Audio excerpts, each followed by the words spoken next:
Nosotros como seres humanos siempre nos dejamos guiar por lo que ven nuestros ojos.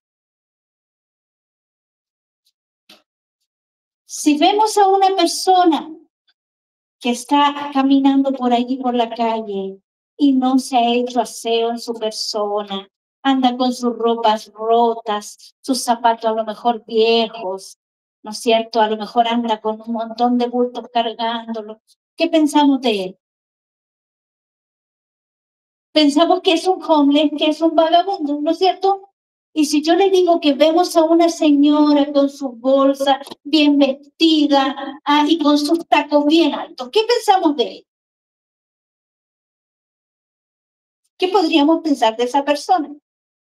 Una persona rica. Una persona bien vestida, tal vez con una buena situación económica o tal vez bendecida, podríamos decir.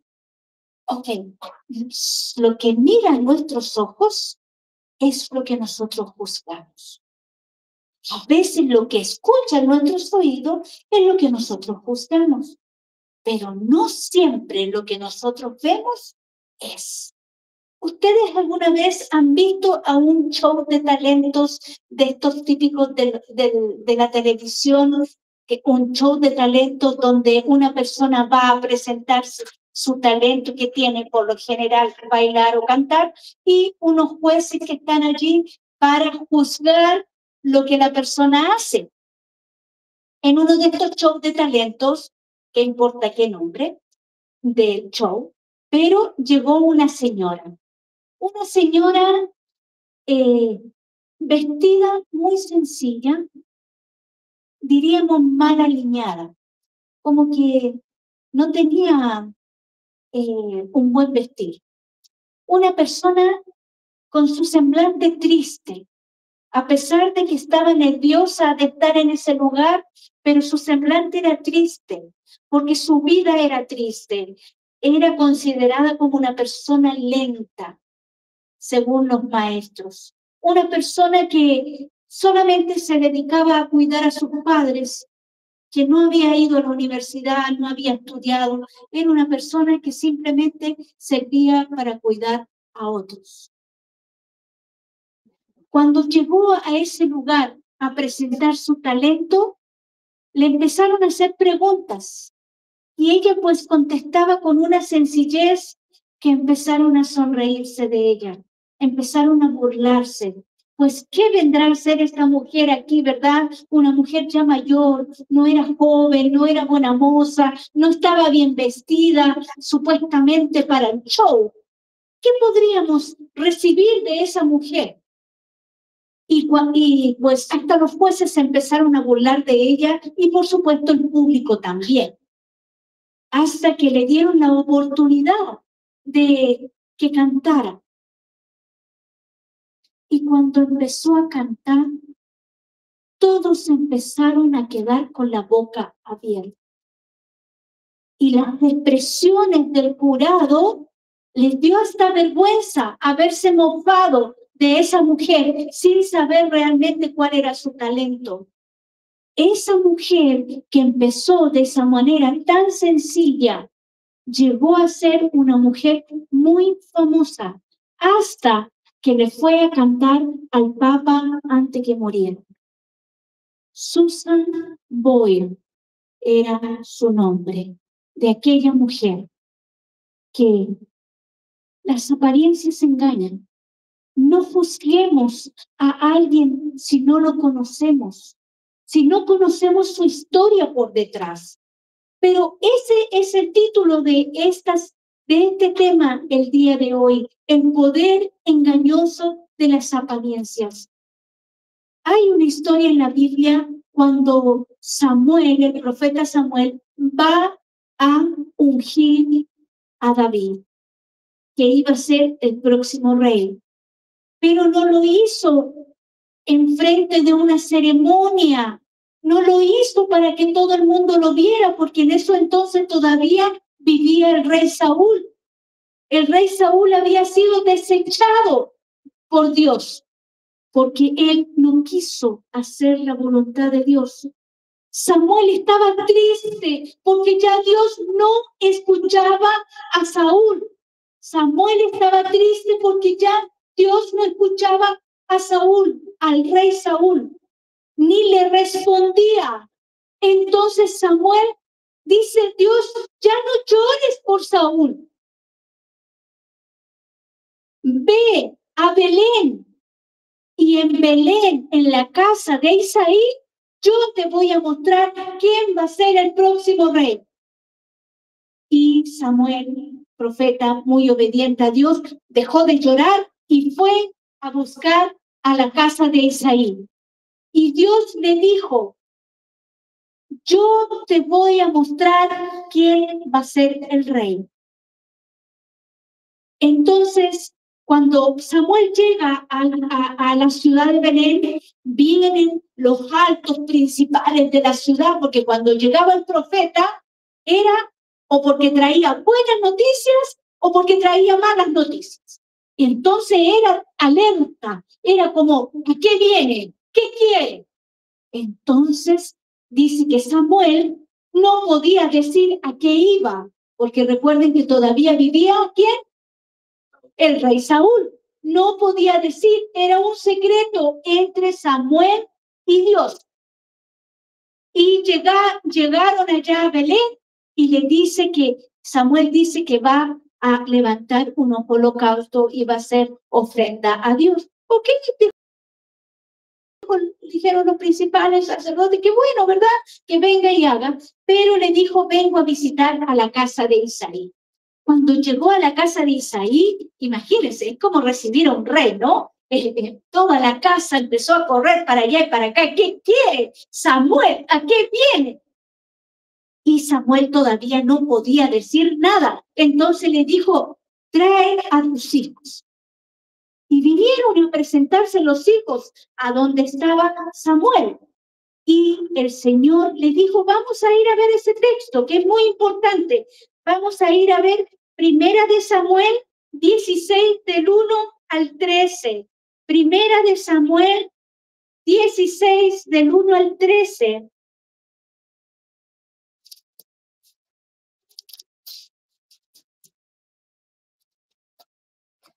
Del 1 al 13. Y vamos a ir a lo que me dice en el verso 7, porque cuando Samuel empezó a mirar a los hijos, empezó del mayor al menor. Y empezó a ver que el mayor era fornido, era alto y tenía apariencia de rey. Todos querían un rey así, ¿verdad? Nadie va a querer unos chiquititos, negritos, bellitos.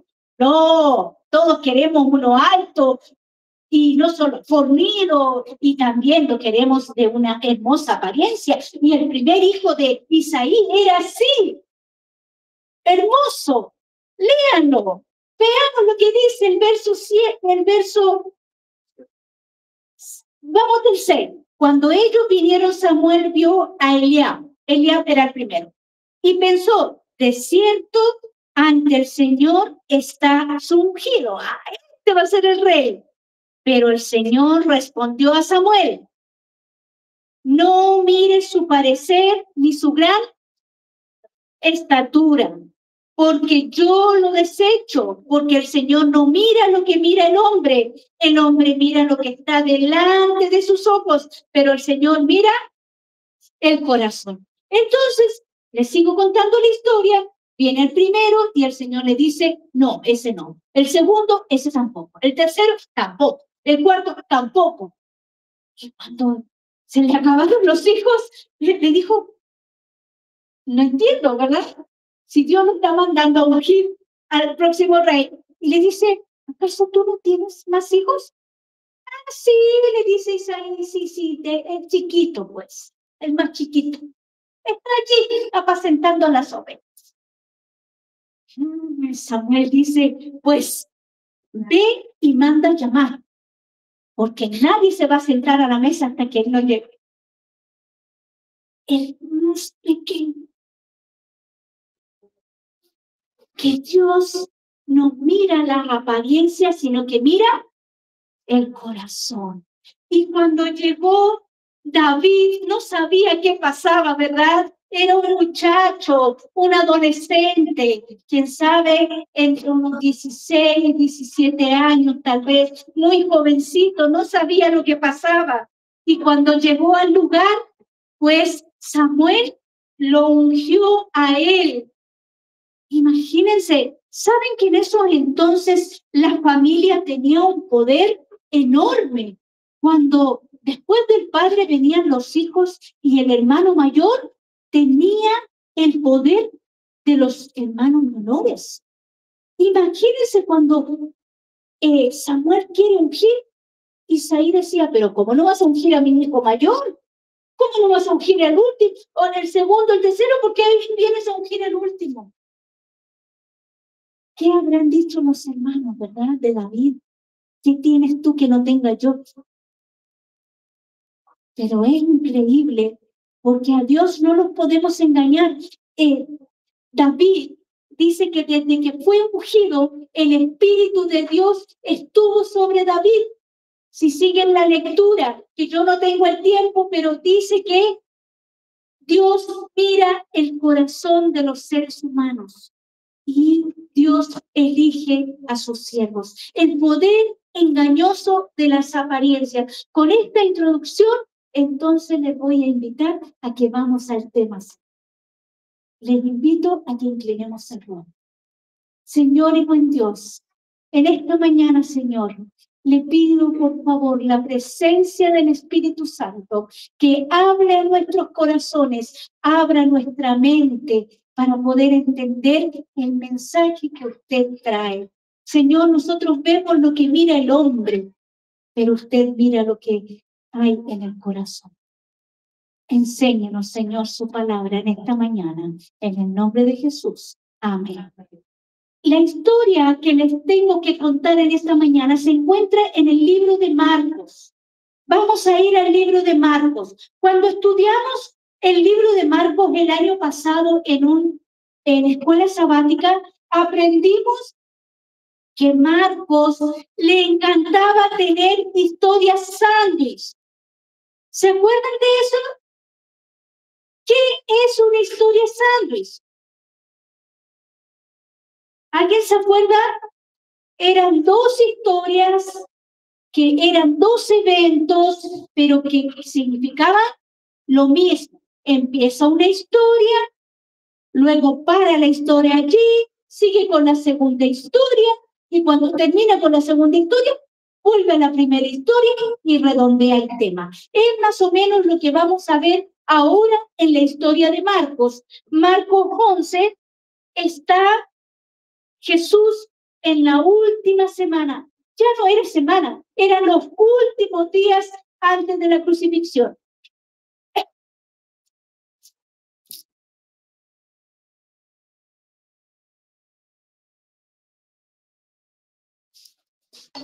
¿Saben?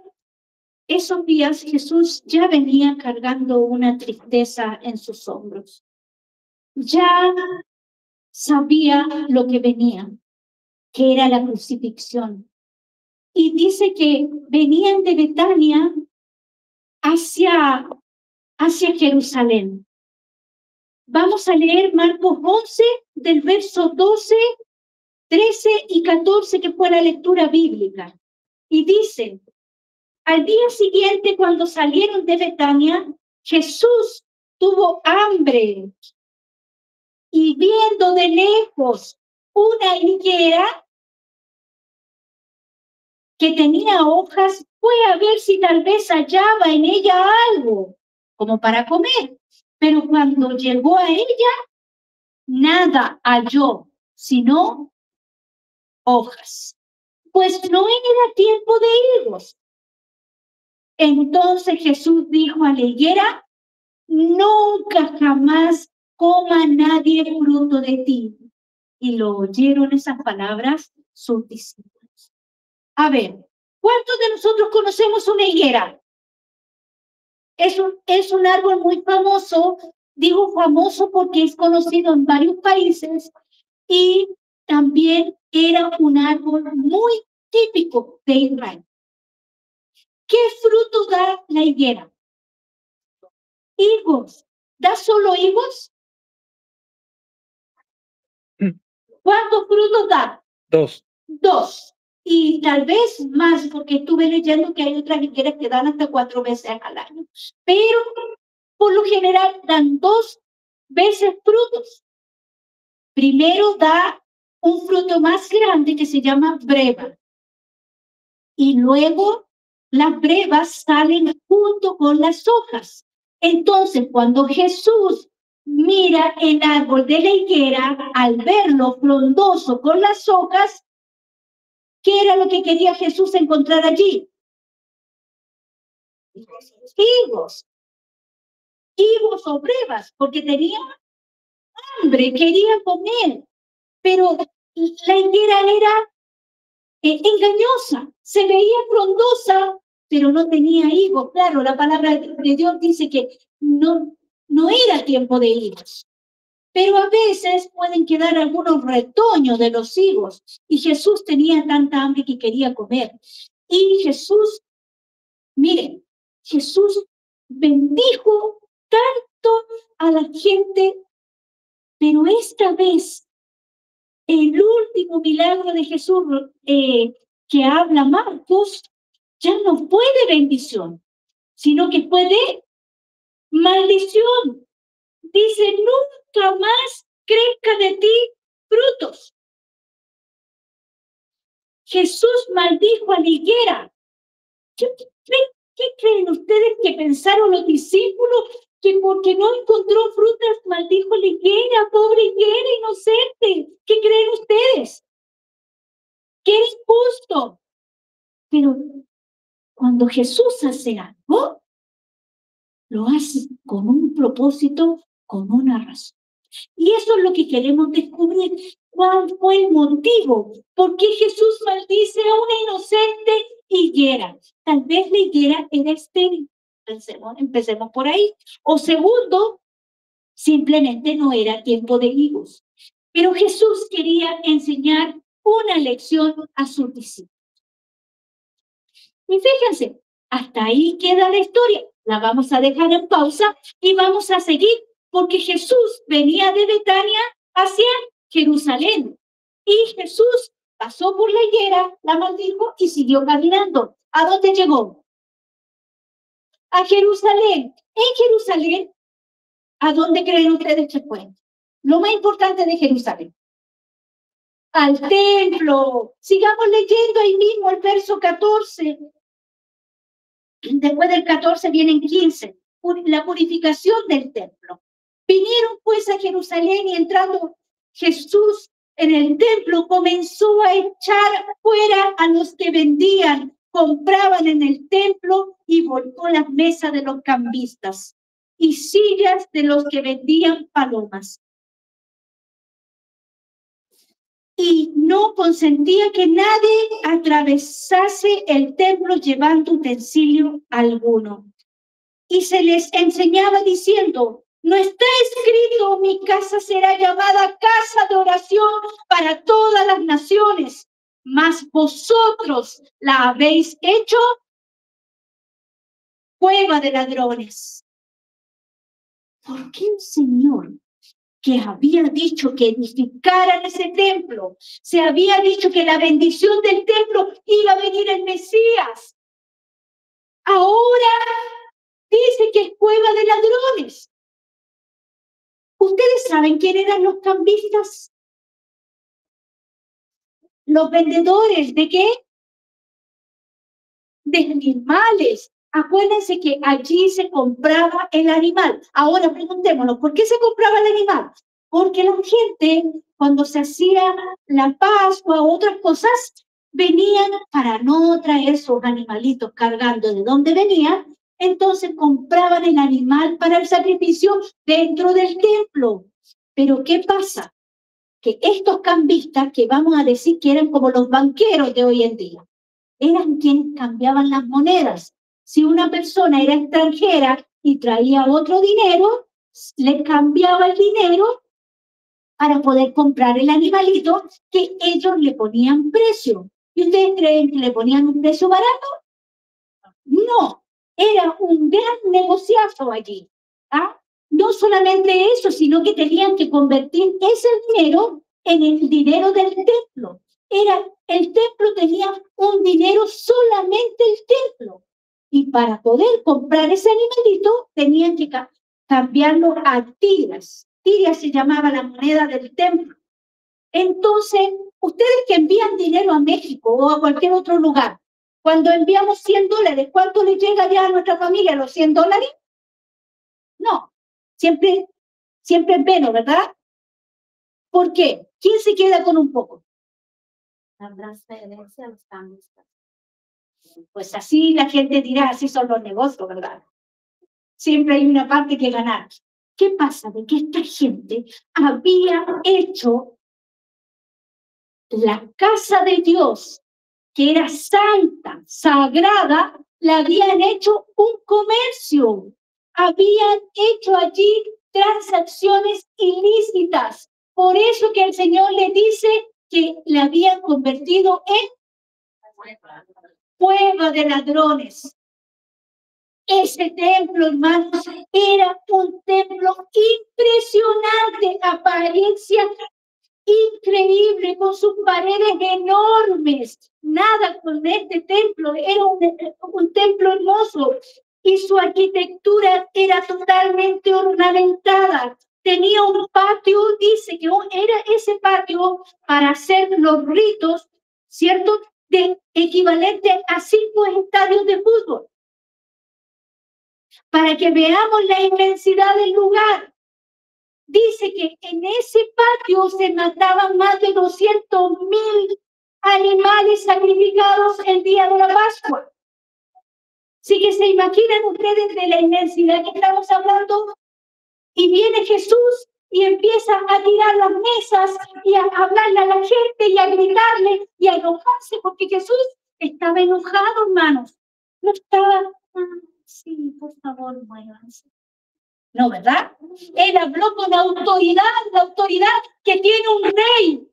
Y él habló con esa autoridad diciendo, salgan de aquí, cueva de ladrones han hecho de mi casa, casa de oración será llamada. Pero no, ellos hacían sus comercializaciones allí, dándole oprobio al huérfano, a la viuda, al necesitado, porque ellos siempre ganaban. Y la forma era ilícita. Siempre era robándole al que podían. Y ellos se hacían ricos a costillas de estas transacciones. Se supone que era un templo donde se le adoraba a Dios, donde íbamos para pedir perdón de nuestros pecados, donde era exaltar el nombre de Dios. Mi casa será llamada casa de oración. Pero no era una casa de oración. El pueblo de Israel había olvidado lo que era eso. Era simplemente una tradición. Ir, matar un animal y llevarlo a los lugares. Pero habían olvidado cuál era el significado de eso. Habían olvidado que un día iba a venir el Mesías. Habían olvidado que todos los corderos, hermanos, todos los corderos eran el símbolo de que Cristo iba a venir un día. Y ahora había venido el Mesías esperado y no lo quisieron aceptar. No quisieron darle el valor a Jesús como nuestro Salvador. Y es más, iban al templo, pero habían olvidado realmente cuál era el propósito del templo, de adorar al Dios del templo, no al templo y sus paredes, al Dios que estaba allí supuestamente. ¿Saben, mis hermanos? Dice que el templo era como la higuera, frondosa, hermosa, pero carecía de frutos. No había personas que querían adorar a Dios. Habían personas que seguían la tradición. lo quiero invitar a que vamos a Jeremías 7, del 1 al 11. Y vamos a leer por qué Dios actuaba como actuaba, por qué el Señor vino a destruirle todo ahí del templo. Porque ellos pensaron, no, esto es injusto, ¿por qué viene él, verdad? Pero vamos a ver por qué. En Jeremías 7, cuando lo encontramos, decimos amén. Amén. Por favor, síganme con la palabra de Dios. Palabra de Jehová que vino a Jeremías diciendo: ponte a la puerta de la casa de Jehová y proclama allí esta palabra. ¿A dónde? En la casa de Jehová, en el templo. Y di: oíd palabras de Jehová, todo Judá. Judá era donde estaba Jerusalén. Los que entráis por estas puertas para adorar a Jehová. ¿Cuál era el propósito del templo? Adorar a Jehová. Ese era el propósito. Así ha dicho Jehová de los ejércitos, Dios de Israel: mejorad vuestros caminos y vuestras obras, y os haré morar en este lugar. Ok, había una condición lo que estaba dando Dios allí. Voy a volverlo a leer. Mejorad vuestros caminos y vuestras obras, y os haré habitar, morar en este lugar. No fiéis en palabras engañosas, en palabras de mentira, diciendo: templo de Jehová, templo de Jehová, templo de Jehová es este. Pero si mejorares cumplidamente vuestros caminos y vuestras obras, si con verdad hiciereis justicia entre los hombres y su prójimo, no oprimiréis al extranjero, al huérfano, a la viuda, ni este lugar derramaréis sangre inocente, ni anduviereis en pos de dioses ajenos para vuestro mal, os haré morar en este lugar. O sea, Dios está dando una condición. Si dice que si mejoras nuestros caminos, si adoras a Dios, no oprimas al huérfano, a la viuda, ¿no es cierto? Ni antes te trate de otros dioses, entonces puedes habitar en este lugar. 8. He aquí vosotros confiáis en palabras de mentira, que no aprovechan, hurtando, matando, adulterando, jurando en falso e incensando a Baal, que es rendir culto a otros dioses ídolos, y andando tras otros dioses extraños que no conocéis. Vendréis y os pondréis delante de mí en esta casa sobre la cual es invocado mi nombre, y diréis: estamos seguros, librados somos, para seguir haciendo todas estas abominaciones. ¿Saben lo que se había convertido el templo para los israelitas? Era como un amuleto de la buena suerte. ¿Saben lo que es un amuleto de la buena suerte que cree la gente? Supersticiones. Voy a jugar con estas calcetas al fútbol y siempre voy a jugar con las mismas calcetas para que me vaya bien. O cualquier otra cosa que piense la gente. El templo para ellos, estando dentro del templo, ya con el templo ellos eran salvos. Pero seguían, dice, matando, hurtando, adulterando, jurando en falso, incensando a Baal. O sea, iban al templo, pero ¿a quién adoraban? A Baal, a otros dioses. Y andando tras otros dioses extraños que no conocéis. Eso era el templo para ellos. ¡Qué pena! Fíjense, Dios ordenó al pueblo judío que lo adoraran en ese templo, que ofrecieran sacrificio porque de allí iba a venir el Mesías. El templo solo era una herramienta para encontrar al Dios del templo. era una herramienta para adorar al Dios del templo, para alabarlo, pero ellos habían hecho de ese lugar como encuentro suerte. Ya estando aquí, soy salvo. No necesito, puedo seguir haciendo lo mismo, mato, robo, doy falso juramento, trato mal a los demás, no importa, porque estoy dentro del templo. Por esa fue la razón que Dios les dijo que esa era una cueva de ladrones, porque los malhechores, cuando hacen sus malos actos, ¿no es cierto? Ellos vuelven a sus cuevas, vuelven a sus lugares a refugiarse. Por eso que el Señor les dijo que era una cueva de ladrones. Terminemos de leer, sigamos leyendo el 10 y el 11. Vendréis y os pondréis delante de mí, aunque hacían todas esas cosas, venían delante de Dios y pondréis delante de mí en esta casa sobre la cual es invocado mi nombre y diréis, ¿estamos seguros? ¿Estamos librados somos para seguir haciendo todas estas abominaciones? Es cueva de ladrones delante de vuestros ojos esta casa sobre la cual es invocado mi nombre. He aquí que también yo lo veo, dice Juan. Cuando Jesús vino y limpió el templo por segunda vez, porque esta era la segunda vez que Jesús limpiaba el templo.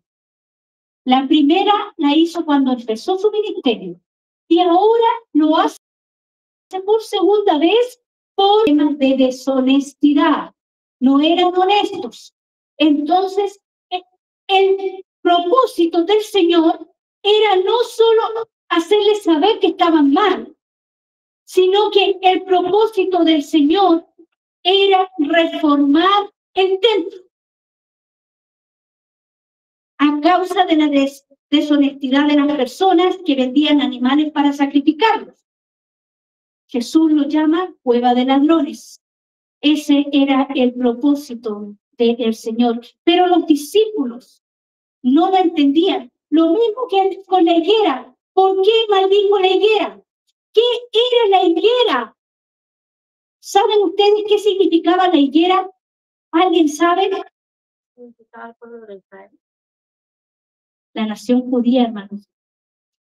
La nación judía estaba simbolizada por una higuera. Y si alguna vez has estudiado las profecías y conoces las profecías de las 70 semanas, estas profecías de las 70 semanas nos anuncian la venida del Salvador, del Mesías. Y después que Jesús está 3 años y medio haciendo su ministerio, salvando a la humanidad, llega el momento en que se tiene que cumplir lo que está dicho. 70 semanas están determinadas para mi pueblo. Hasta allí. La nación judía era una nación privilegiada porque era la única nación que te conocían a ese Dios verdadero. Esa nación judía se creía perfecta y mejor que las otras naciones, pero igual querían ser como las otras naciones, siguiendo detrás de los ídolos. Esa nación que tenía la verdad, la guardó para ellos, no para compartirlo con los demás. Ellos se sentían privilegiados y sentían que solo ellos eran lo mejor. Pero el Señor dijo, 70 semanas, 490 años están determinados para Jerusalén. No, perdón, para Israel. Cuando se iba a cumplir el tiempo, se acabaron el tiempo de las 70 semanas y se abrió el Evangelio. ¿Para quién? A los gentiles. Nosotros. Para todos los que no eran judíos. ¿Quiénes son? nosotros. Los gentiles, nosotros. ¿Cuántos decimos amén? Amén, gloria a Dios. Pero no porque Dios no haya querido compartir su evangelio con nosotros, hermanos. Era porque Dios quería habitar con un pueblo, que ese pueblo lo conociera, que ese pueblo supiera las bendiciones que se reciben cuando tenemos a Dios en nuestra casa de oración. Y eso iba a significar el contarle a otros que vinieran a adorar a ese Dios que yo conozco. No era para que ellos se quedaran con esa verdad y le hicieran como una élite, solo ellos. Nunca fue el propósito de Dios ese. La nación era para que brillara a las otras naciones y para que las otras naciones quisieran conocer de esa verdad. Pero cuando ellos no cumplieron el propósito, se les acabó su tiempo. Y fue abierto el evangelio a todo el mundo. Ir y hacer discípulos a todas las naciones, predicando el evangelio a todo el mundo. Mis hermanos, ¿sabes? Aquí queda la otra parte del sándwich. Es como una hamburguesa. Tiene un pan arriba, tiene la carne al medio y el pan abajo. Ya hemos visto la higuera que el Señor la maldijo. Vimos el templo que el Señor lo purificaba. Y la tercera parte vamos a volver a Marcos 11. A la tercera parte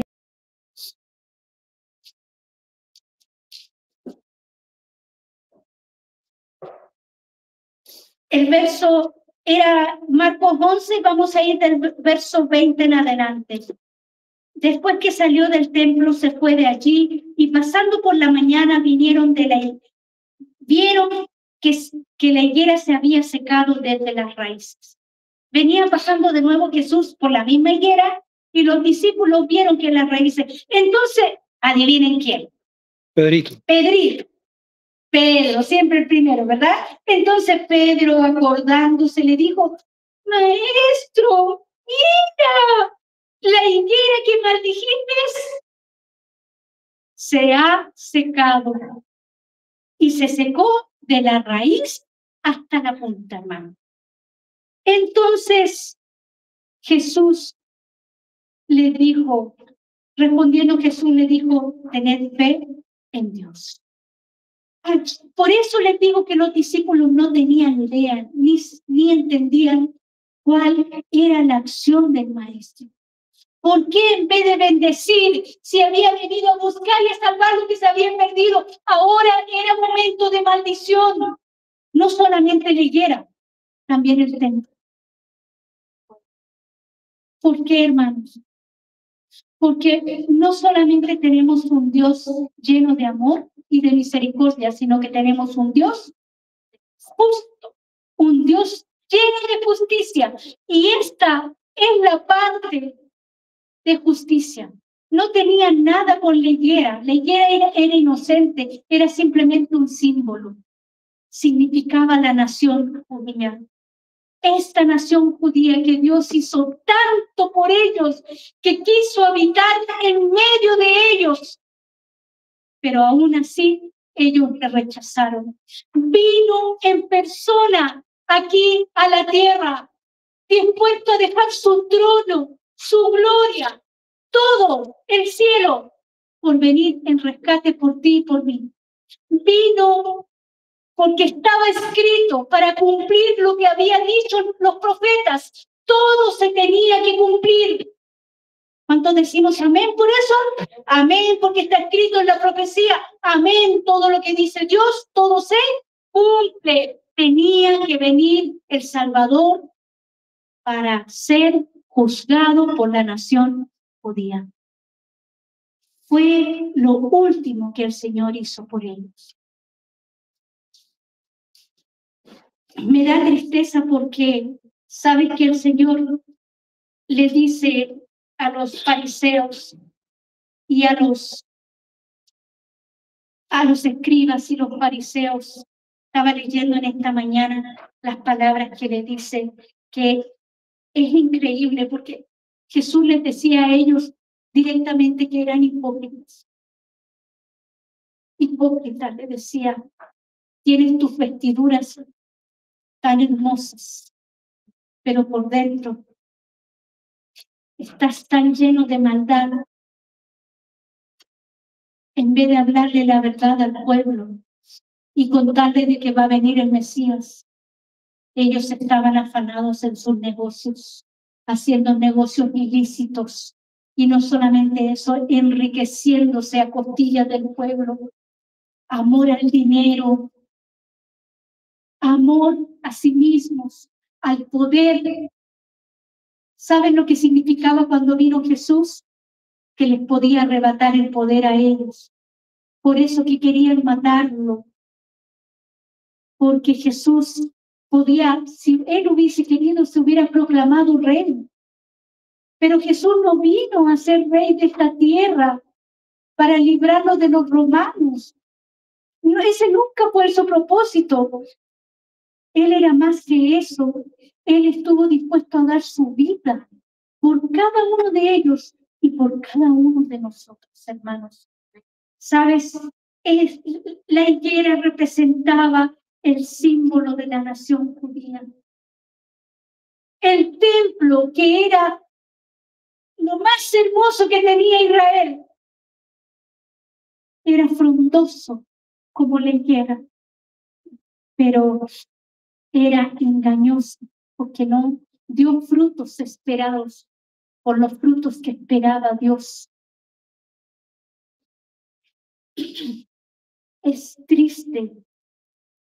La sierva de Dios, le voy a leer algunas cosas que dice la sierva de Dios, porque aquí si la memoria ya no me da como para decirlo de pe a pa. Dice, fue la bondad de Dios que habían despreciado, la justicia que habían menospreciado y la misericordia que habían descuidado. Los hombres se opusieron resueltamente contra Dios y todo lo que hubiera sido para su salvación fue para su ruina. Mediante muchas ilustraciones y repetidas amonestaciones, Jesús mostró cuál sería para los judíos el resultado de rechazar al Hijo de Dios. En la crucifixión de Cristo por los judíos estaba envuelta la destrucción de Jerusalén.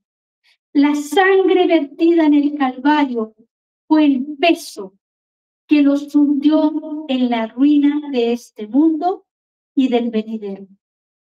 El pueblo que rechazó a Cristo iba a ver pronto su ciudad, su nación destruida. Su gloria había de ser deshecha y disipada como el polvo delante del viento. Mis hermanos, en el año 70 después de Cristo, Dios cumplió esta promesa. La nación judía fue invadida por Roma, por el general Tito, que era romano, obviamente, y destruyeron toda la ciudad y ese hermoso templo, que era la gloria de Dios. Todo fue destruido y hasta el día de hoy nunca lo han podido volver a levantar. Es como cuando se rasgó el velo, hermanos. No más sacrificio. El verdadero Cordero había venido a dar su vida en rescate de la humanidad. Pero los judíos no lo entendieron. La última parte es el lamento de Jesús.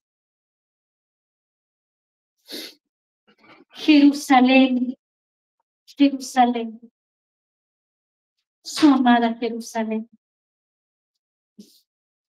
Jerusalén, Jerusalén. Si lo quieren buscar en Mateo 23, del 37 al 39, los espero. Mateo 23, del 37 al 39.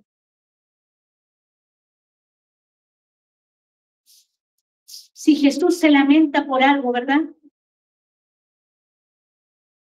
Jerusalén, Jerusalén, que matas a los profetas que te son enviados y apedreas a los que son enviados.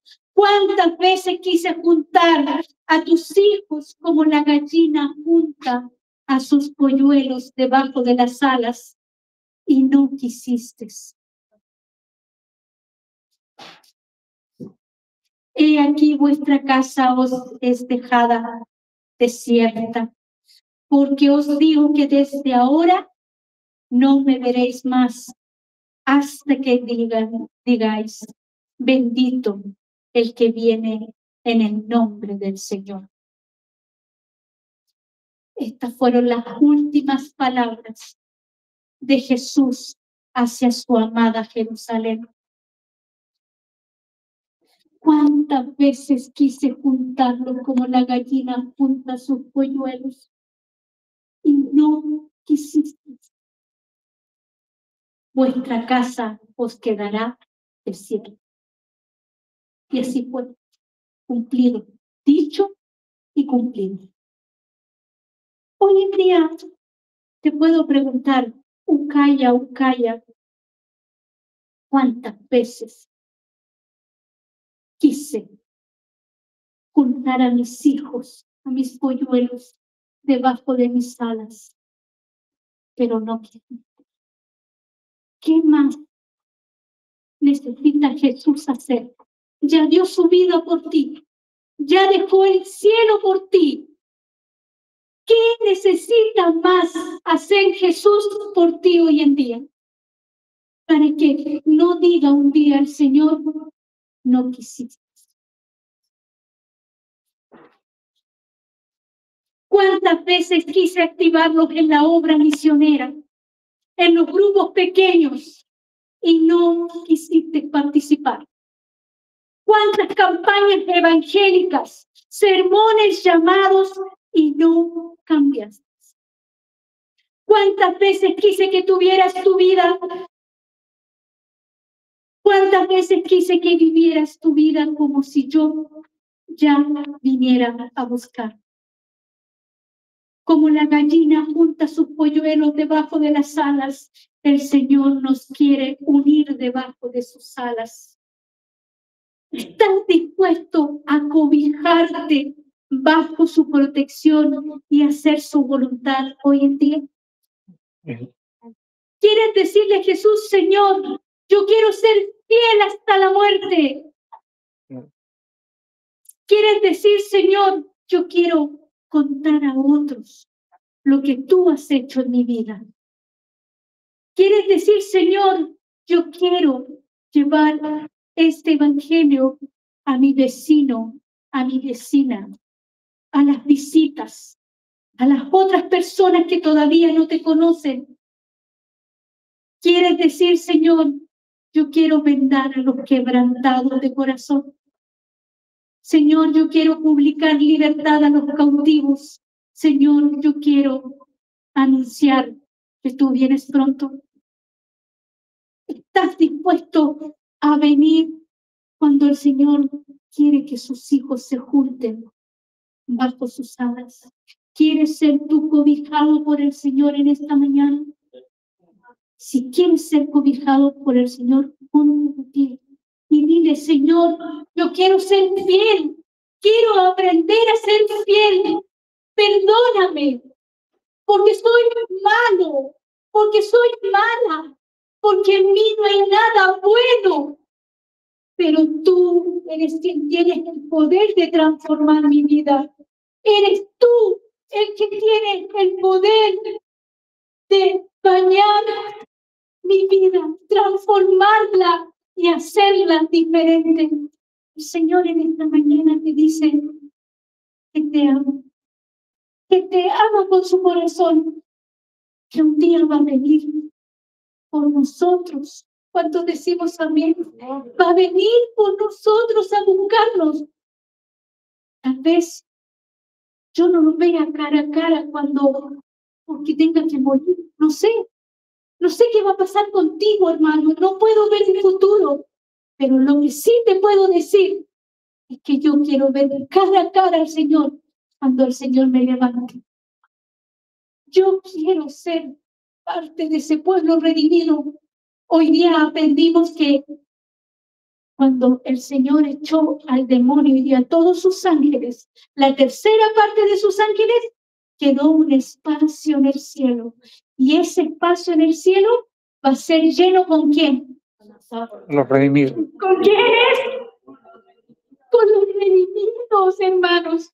Con su pueblo redimido, la tercera parte de los ángeles que eran millones de millones y de millones. El Señor quiere ahora llevar a sus hijos, sus redimidos, quiere llevarlos al cielo. Oremos, te invito a que oremos al Señor. Padre nuestro que estás en los cielos, santificado y alabado sea su santo nombre. Señor, agradecidos estamos, Señor, por este hermoso tema.